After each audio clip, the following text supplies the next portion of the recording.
In order for me to invite you to listen in a particular way, we must look at how we already listen mostly. All right. So we mostly listen to assess what's right and wrong, to agree or disagree, to judge good from bad, to judge what's true or what's false, to assess what's better or what's worse, seeking to validate or invalidate, or even waiting to make our own points. And there's nothing inherently wrong with that because it's just what the brain does. And so there's nothing wrong with it. However, the problem is when we listen that way, we often miss possibility and opportunity.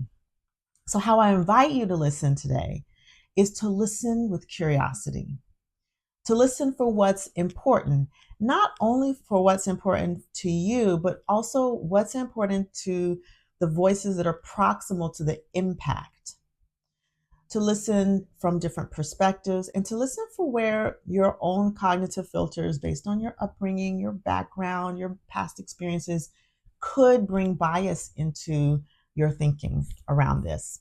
Some of you may or may not recognize this iceberg model, and it's based on Goldberg's approach to systems-based thinking, and it's used in many analogies. And so I have adapted it here to reflect the ways that we can begin to look at where we may be overlooking some of the root causes of the problems that surface, contributing to burnout, to moral injury, to workforce shortages, to distrust among and between colleagues, leadership, organizations.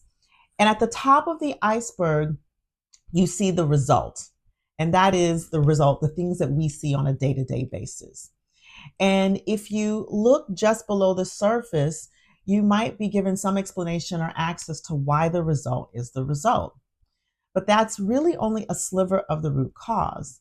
It takes a continual exploration all the way down to the individual mental maps, to all the way down to humanity, to really give us access to the root cause that allows us to have impact at the deepest level, creating true sustainable change. And this is the paradigm. These bottom three are the paradigm for which I do a lot of my work and from which I'll be speaking and approaching a lot of today's training. So the systems and the collective paradigms and the structures are important. And what I find in my work is that when a lot of the lower part of this model is neglected or deprioritized, then we can't have sustainable change at the level of systems and collective, because who makes up the systems, the policies, and the structures but people?